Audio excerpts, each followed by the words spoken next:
कल्पना कीजिए कि आप एक विशाल तारों से भरे आसमान के नीचे खड़े हैं, जहां हर टिमटिमाती रोशनी किसी दूर की दुनिया से आने वाली रोशनी की तरह है। क्या आपने कभी जिज्ञासा से भरे दिल में सोचा है कि क्या उन तारों में भी एक ऐसा जीवन पनप रहा है जो हमारे बारे में वैसे ही आश्चर्य करते हैं जैसे हम उनके बारे में करते हैं? क्या होगा अगर ब्रह्मांड हमें ऐसे संकेत छोड़ रहा हो जो एलियन लाइफ के अस्तित्व की ओर इशारा करते हों? रहस्यमय रेडियो संकेतों से लेकर हमारे अपने सौर मंडल में रहस्यमय घटनाओं तक ये सारे सुराग हमें बाध्य और प्रलोभित कर रहे हैं।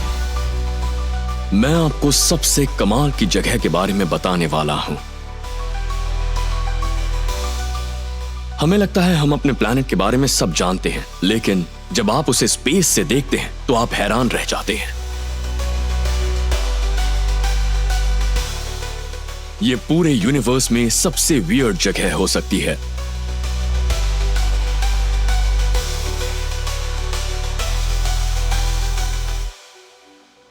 तो क्या हम मानो इतिहास की सबसे गहन खोज के कागार पर हैं? क्या हम उन ब्रह्मांडीय संदेशों को समझ सकते हैं जो बताते हैं कि हम अकेले नहीं हैं? हर दिन आपको नया नया प्लैनेटरी सिस्टम मिलता रहता है जो अर्थ से बहुत मिलता जुलता लगता है। मुझे लगता है कि अर्थ के अलावा भी लाइफ के होने की पॉसिबिलिटी बहुत ज्यादा है। सबसे दिलचस्प सबूतों के माध्यम से एक यात्रा पर हमारे साथ जुड़ें और खुद से पूछें, क्या होगा अगर एलियन जीवन के बारे में सच्चाई हमारी कल्पना से कहीं ज्यादा करीब हो? स्वागत है आपका टीएस ज्ञान चैनल द्वारा पेश एक और आश्चर्य से भरे सफर पर, जहां आज हम उन संकेतों की छानबीन करने वाले हैं जो इस कॉस्मोस में एलियन लाइफ की संभावनाओं को जीवित करता है। अगर स्पेस में कहीं लाइफ है तो वो कैसी होगी? क्या हम उनसे बात कर सकते हैं? मतलब, क्या वो हमसे जंग करेंगे या किसी रोमांटिक फिल्म जैसा होगा? क्या कहीं ऐसा कुछ है जो आपके और मेरे जैसा हो? इसका जवाब सिर्फ कॉस्मोस में ही नहीं छुपा है, बल्कि एक ऐसी जगह भी है जो हमसे बेहद करीब है। इतनी करीब कि हम उसे अपने हाथों से छू सकते हैं, अपने इन कमजोर आंखों से देख सकते हैं और अपने इस शरीर से महसूस कर सकते हैं। और वो चीज है एक अजीब पत्थर, जिसे वैज्ञानिक पृथ्वी का नाम देते हैं। जी हाँ, एलियन लाइफ की तलाश के संकेत हमें कॉस्मोस के बजाय धरती पर भी मिल सकते हैं, और ये हमें मिलेंगे धरती के गहरे जलाशयों में। लोग हमेशा मुझसे पूछते हैं कि क्या हमें दूसरी दुनिया में एलियंस मिलेंगे। असल में उनका ये मतलब होता है कि क्या हमें वल्कन्स या क्लिंगॉन्स मिलेंगे। ओके, तो ये जानने के लिए कि ये कितना मुमकिन है, हमें ये समझना जरूरी है कि हम इस प्लैनेट पर इतने डाइवर्स कॉम्प्लेक्स लाइफ कैसे बने। धरती पर जीवन की शुरुआत आज से 400 करोड़ साल पहले शुरू हुई थी। इसकी शुरुआत तो वैसे तो एक छोटे से सेल के रूप में हुई थी, पर आगे जाकर ये इतने कॉम्प्लेक्स लाइफ फॉर्म्स में चेंज हुए कि आज धरती पर इनकी 80 लाख से भी अलग अलग प्रजातियां हैं। और शायद आज भी लाखों प्रजातियां हमारी छोटी आंखों से दूर हैं। पर जरा सोचिए, अर्थ पर लाइफ इतनी कॉम्प्लेक्स हुई कैसे, या फिर हुई ही क्यों? ये लाइफ फॉर्म कॉम्प्लेक्स के बजाय सिंपल भी तो हो सकती थी। और यही सवाल हमारे मन में ये दुविधा भी पैदा करता है कि क्या ऐसे कॉम्प्लेक्स लाइफ फॉर्म की शुरुआत कॉस्मोस में किसी और ग्रह पर शुरू होना संभव भी हो सकता है। जब आप स्पेस से नीचे अर्थ को देखते हैं तो आपको ओशंस, डेजर्ट्स और ग्रासलैंड्स नजर आते हैं। इससे आपको पता चलता है कि लाइफ इन सारी जगहों पर एग्जिस्ट कर रही है। और वहां किस तरह की लाइफ है वो डिपेंड करता है कि वहां खाने के लिए क्या मिलता है।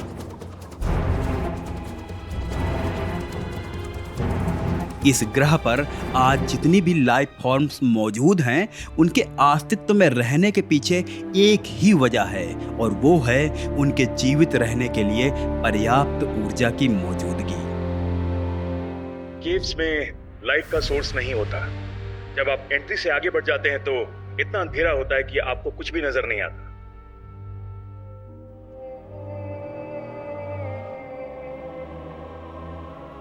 जिन क्रीचर्स ने केव्स में रहना चूज किया है उसकी भी एक वजह है। वाइटोमो केव्स, न्यूजीलैंड। बिल्कुल अंधेरी जगह में किसी भी तरह की लाइट बहुत इफेक्टिव होती है।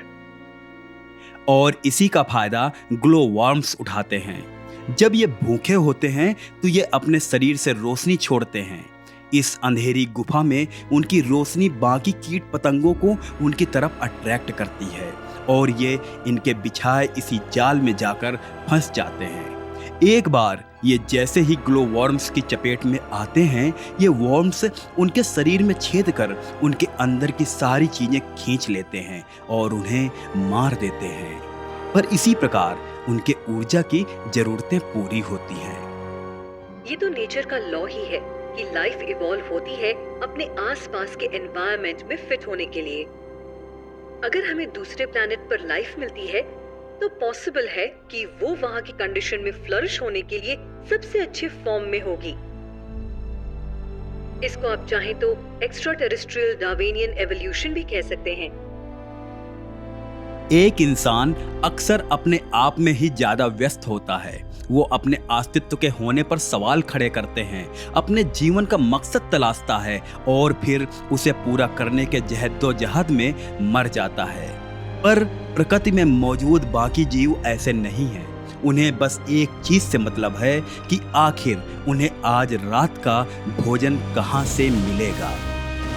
अपनी जिंदगी बचाने के लिए जरूरी ऊर्जा वो किस जीव से हासिल करेगा, और यही नेचर का लॉ है। फूड एनर्जी है, हर क्रीचर को उसकी जरूरत है और उस पर डिपेंड करती है क्रीचर के रहने की जगह, उनका बर्ताव और उनका लुक। चाहे वो भारत के रेगिस्तानों में पाए जाने वाला ऊंट हो या फिर आपके और हमारे घरों में पाए जाने वाली मक्खी, हर किसी को जीवित रहने के लिए एनर्जी की आवश्यकता होती है और उनकी बॉडी शुरुआत से ही उसी प्रकार इवॉल्व भी हुई है। जैसे कि ऊंट, अगर आप इस जीव को लाइफ में फर्स्ट टाइम देखें तो ये आपको किसी एक्स्ट्रा टेरेस्ट्रियल जीव यानी कि एलियन से कम नहीं लगेगा, पर इनका ये बॉडी स्ट्रक्चर इन्हें रेगिस्तान जैसे हार्श इन्वायरमेंट में रहने की शक्ति देती है। इनका हम्प इन्हें कई हफ्तों तक बिना खाए पिए जीवित रखने में मदद करता है। वहीं हमारे आसपास पाई जाने वाली मक्खी का भी शरीर काफी कॉम्प्लिकेटेड होता है। भले ही वो एक छोटे से जीव हैं और हमें अपने नग्न आंखों से उनकी कॉम्प्लेक्सिटी दिखाई नहीं देती है, पर ऊंट के जैसे ही उनके पास स्पेशल पावर्स और कैपेबिलिटीज हैं। उसे भी जीने के लिए लगातार एनर्जी चाहिए होती है।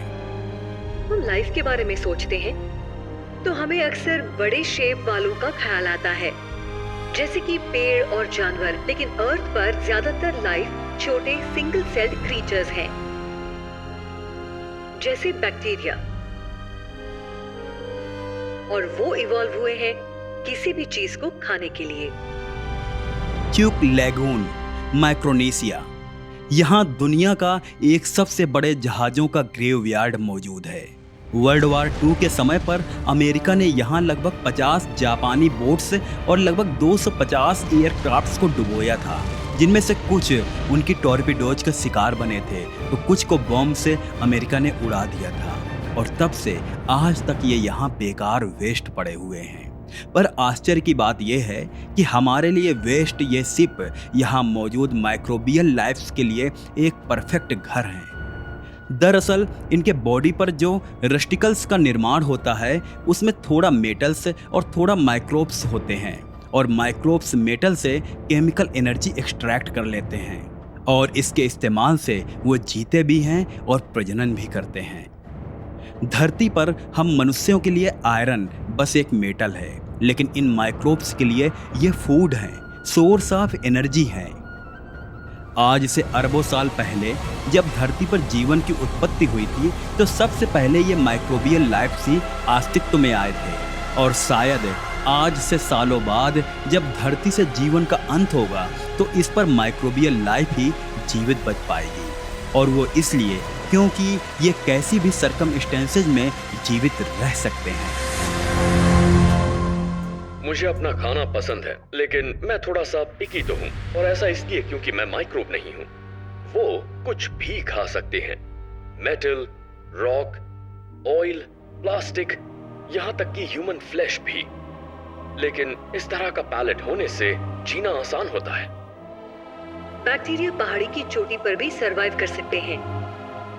वो डेजर्ट में भी सरवाइव कर सकते हैं। वो मिट्टी में होते हैं। वो एटमॉस्फेयर में हजारों किलोमीटर की ऊंचाई पर भी होते हैं। वो हर जगह हैं।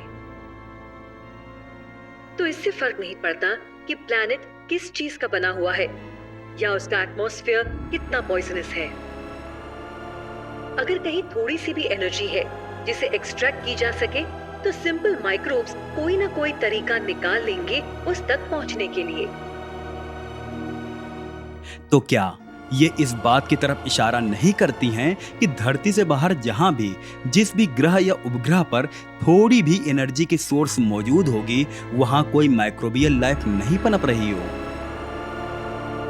बाहर यूनिवर्स में ऐसी चीजें जरूर होंगी। वहाँ सिंगल सेल ऑर्गेनिजम्स पक्का होनी चाहिए जो ऐसे एनवायरनमेंट में रह रहे हैं जो ऐसे लाइफ फॉर्म शायद कभी बर्दाश्त न कर पाए जैसे अर्थ पर पाए जाते हैं।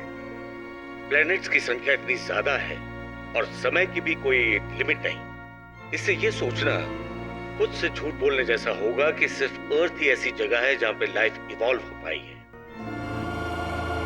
पर हम इस बात पर तर्क वितर्क कर सकते हैं कि ये लाइफ धरती की तरह इवॉल्व होके मनुष्य की तरह किसी बड़े लाइफ फॉर्म में इवॉल्व हो पाई हो, क्योंकि ये होना इतना किसी लूडो के पासे में लगातार करोड़ों बार बस एक ही सेम नंबर आने जितना कठिन है।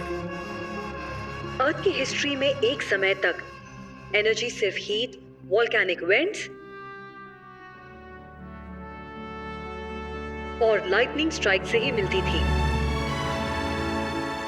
ये एनर्जी हर तरफ मौजूद थी, लेकिन जब अर्थ ठंडी पड़ने लगी और बदलने लगी, तो मौसम भी बदला।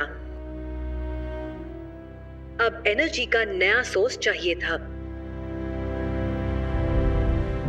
कुछ बैक्टीरिया ने नया मैकेनिज्म ढूंढ लिया, सूरज से आने वाली एनर्जी को यूज करने का, जो आसानी से मिल जाती है। अर्थ पर लाइफ की हिस्ट्री के लिए ये वाकई बहुत खास पल था।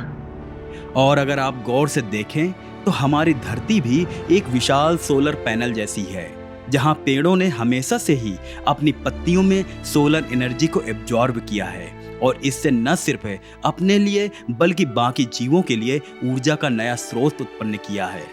सूर्य की रोशनी के इस्तेमाल से यह हजारों लाखों सालों में पूरी पृथ्वी पर फैलने का काम किया है, पर अभी इनमें एक इवोल्यूशन की कमी थी।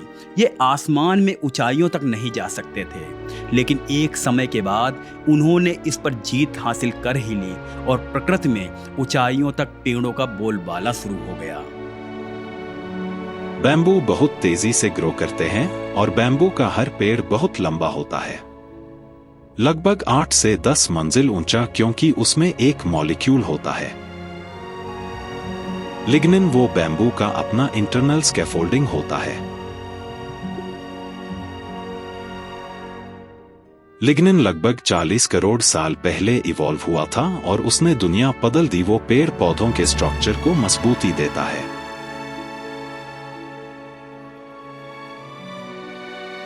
जिससे उनकी लंबाई बढ़ती रहती है।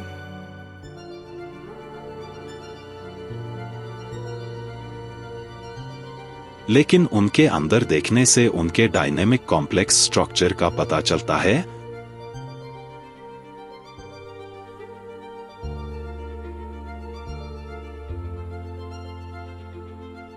ये बेसिक कॉम्प्लेक्स पैटर्न्स वाकई हैरान कर देते हैं। लिग्निन की वजह से पौधों ने हमारे अर्थ को सोलर पावर्ड स्किन दी है, जो कॉस्मोस से एनर्जी हार्वेस्ट करती है और वो हार्वेस्ट अर्थ पर लगभग हर लाइफ फॉर्म को सपोर्ट करती है। सच्चाई ये है कि दुनिया पैसों से नहीं चलती, एनर्जी से चलती है। पेड़ पौधे एनर्जी स्टोर करते हैं, तो उसका फायदा उठाने के लिए किसी और को एवॉल्व होने में ज्यादा समय नहीं लगा। पेड़ पौधों के बिना जानवर कभी होते ही नहीं। अगर किसी और प्लैनेट पर गोड्स या हमारे जैसे क्रीचर्स एवॉल्व हुए हैं,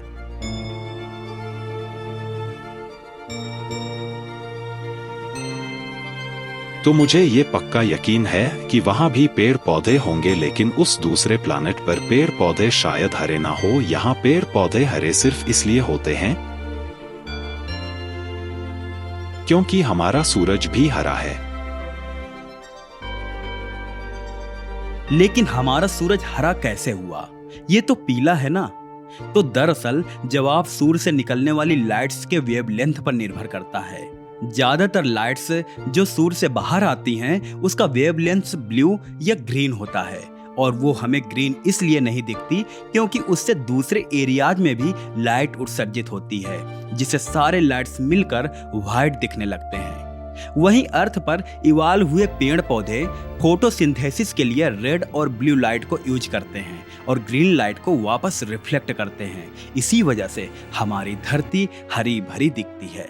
एलियन प्लैनेट पर अगर कोई कॉम्प्लेक्स लाइफ फॉर्म है तो वो पेड़ पौधों जैसे होंगे और वैसे जानवर जैसे होंगे जो उन्हें खाते हों।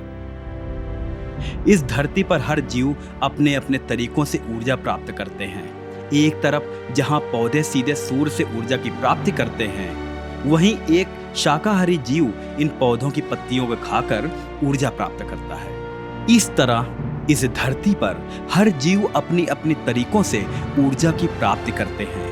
एक तरफ जहां पौधे सीधे सूर्य से ऊर्जा की प्राप्ति करते हैं, वहीं एक शाकाहारी जीव इन पौधों की पत्तियों को खाकर ऊर्जा प्राप्त करते हैं, और एक चीता इन जीवों को खाकर अपनी ऊर्जा जरूरतों को पूरा करता है।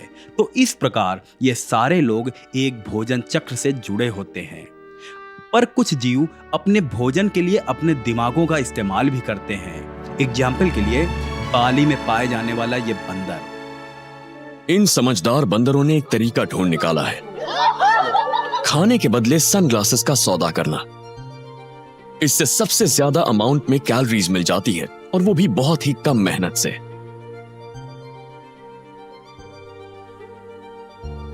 बंदर स्मार्ट होते हैं, लेकिन हम इंसानों का रैकेट उनसे भी बड़ा है। हमने पूरे प्लैनेट पर कब्जा कर लिया है, हम जैसे 700 करोड़ लोगों की भूख मिटाने के लिए।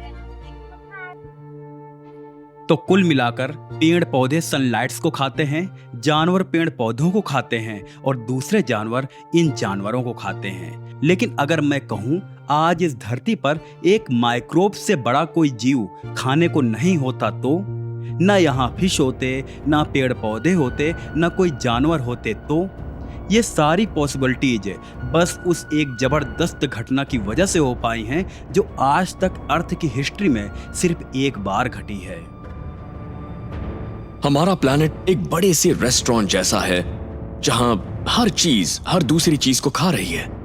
इंसानों को सबसे अच्छा टेबल मिल गया है जहां वो बस खाते जा रहे हैं। लेकिन क्या इस रेस्टोरेंट का कोई फ्रेंचाइज है? क्या यूनिवर्स में इसके दूसरे ब्रांचेस भी हैं? इसका जवाब एक ऐसे खाने से मिलता है जिससे स्ट्रेंज और कुछ भी नहीं है।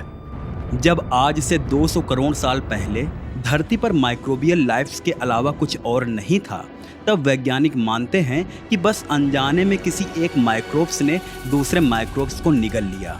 अब एक जीव का दूसरे को खाना तो आम घटना होती है, पर इस बार कुछ अलग हुआ। इस बार यह माइक्रोब्स दूसरे को निगल तो गया, पर यह उसे डाइजेस्ट नहीं कर पाया, और वो माइक्रोब्स उसमें एक होस्ट बनकर ही रह गया और समय के साथ उसका हिस्सा बन गया। इस कमाल के माइक्रोब में एक सुपर पावर था।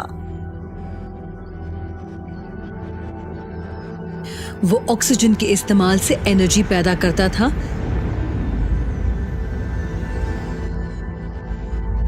जिसे वो अपने फूड से 15 टाइम्स ज्यादा एनर्जी निकालने लगा।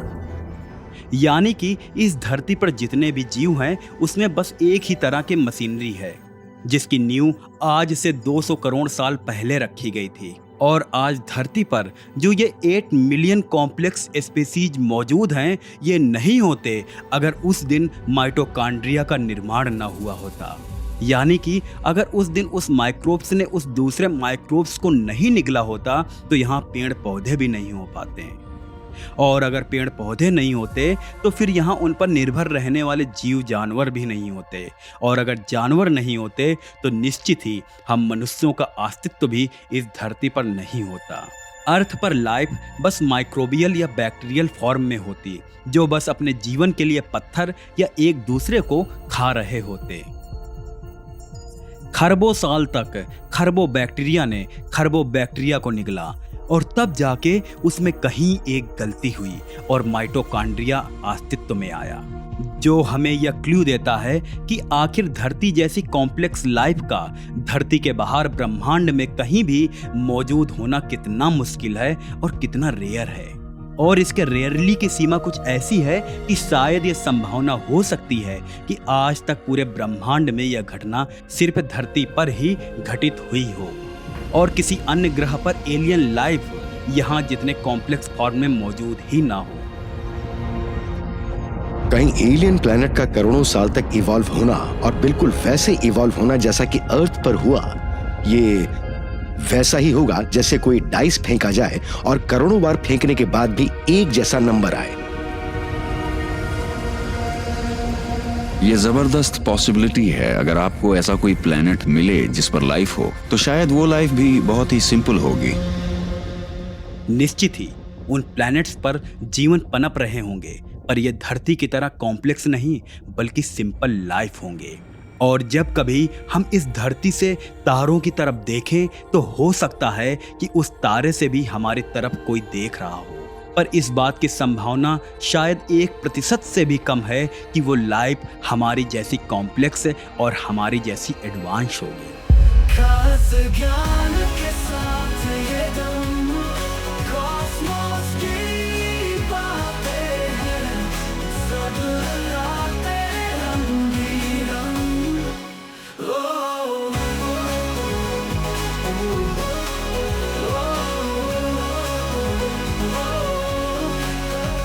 कॉस्मोस की बातें हैं, सब आते रंग